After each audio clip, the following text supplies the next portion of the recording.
We like to say that life is the question, we are the question, love is the answer. That love is the meaning of life. Psychologist Eric Fromm, famous for his Art of Loving book, says, love is the only sane and satisfactory answer to the problem of human existence.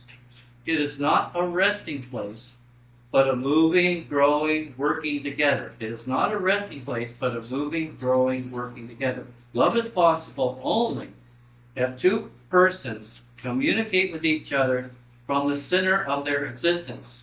Hence, if each one of them experiences himself from the center of their existence. Only in this central experience is human reality. Only here is aliveness. Only here is the basis for love. Love experience, thus, is a constant challenge. It is not a resting place. It is a moving, growing, working together, as we all know, to make it work. Even if it's family love or any type of love, it's always work, right? Even whether there is harmony or conflict, if there is joy or sadness, is secondary to the fundamental fact that two people experience themselves from the essence of their existence, that they are one with each other by being one with themselves, rather than by fleeing from themselves. So, you have to be true to yourself. If you're fleeing from yourself, if you're not being your full self, it's hard to love, right? So if you are you, who you really are, then you're free to love fully. But if you're hiding half of you, or hiding you's not there, or you're fleeing yourself, or you're worried about that, it makes the relationship not as genuine, right? There's only one proof for the presence of love, the depth of the relationship and the aliveness and strength in each person concerned. So you notice when two people come together, or even a group together, and there's aliveness and strength, and they get stronger. So that's a form of love and energy. When they get stronger and they're going towards their goals and they're happy, and then that's proof. Okay, this is the fruit by which love is recognized. So recognize of it could be a team of energy, or it could be two people.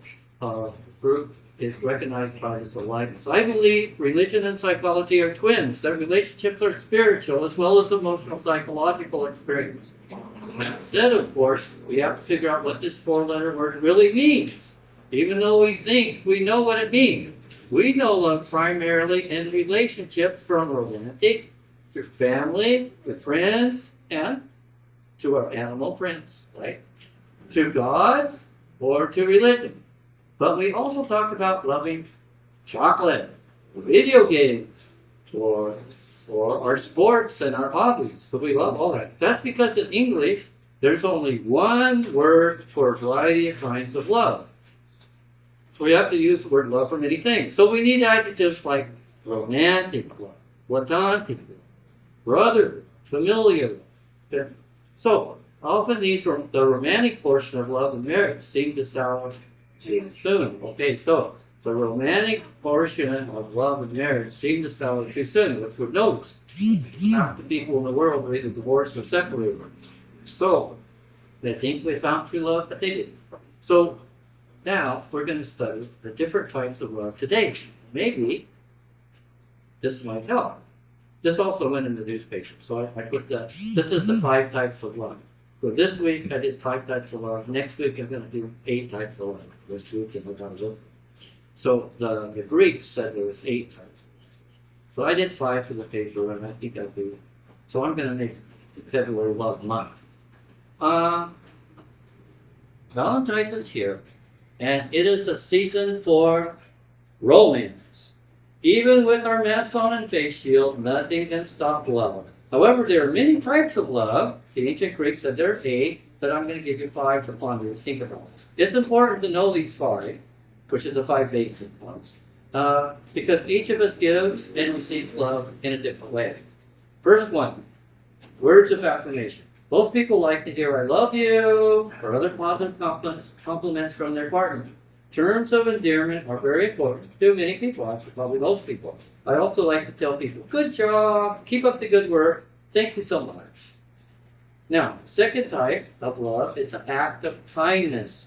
Doing nice things for others is called an act of service. Whether it's running an errand, cleaning the house, giving a back rub, right? Or doing things to help them make other person be happy. That's an act of service or act of kindness.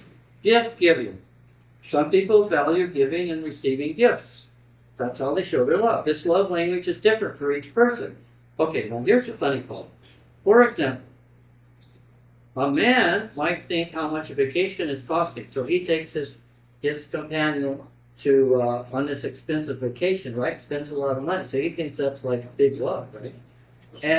But the same man gives the woman a flower, and whoops, he gives the woman a flower, and then she might say it's the same value.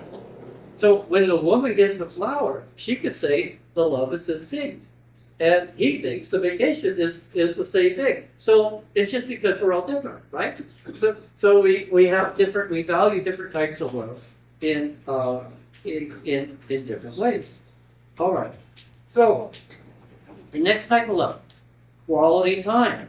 Some people measure love by the quality of love by how much time their significant other wants to spend time with them. How many hours a day? How many things we do together. If they don't get enough together time, they might feel unloved. So one person might think it's fine to be at work and whatever they're doing, but then the other person might need more together time. Okay, so it's just different. It's just different. It's not wrong or right. The fifth type, physical touch. Finally, some individuals associate love with physical touch. Anything from hand holding to cuddling and intimacy count as physical touch. So, by learning the love languages, you can identify the way you give and want to receive love. Having different love languages can cause problems in your relationship, right? So everyone's going to be different in the world, and everyone's going to want love in a different way and combinations. For example, let's say that you give love by saying, I love you. But you want to receive love by getting a gift. Okay? So you want to receive a gift, but you want a gift by saying, I love you. Well, that can cause a problem, maybe. Such a partner shows his or her love with an act of service, or act of kindness. But they want to receive quality time. So, you've got like 4 different things that are important in different ways. So they don't match up. What does that mean? The relationship is doomed? No. Because most of the relationships don't match up, right? Most of them have different types of love that they need. So, what do you do about this situation where most of the people are going to value different types of love in different ways? Well, the research shows, the survey shows, you don't have to have the same love language to stay together and be happy. What you have to do, what helps, is talk about the 5 types of love. And what you need and what the other person needs. Just talk about it openly. And know what they want, know what you want, and then you understand that, I need to spend more time with the person I'm with. That's what she wants. And she, exactly how do I handle that? So once we know that, and we accept we're all different, and it's okay to be different. And the problems we have in relationships simply come from not understanding each other fully. Becoming better listeners will help us improve both our personal and business relationships. Happy Valentine's Day.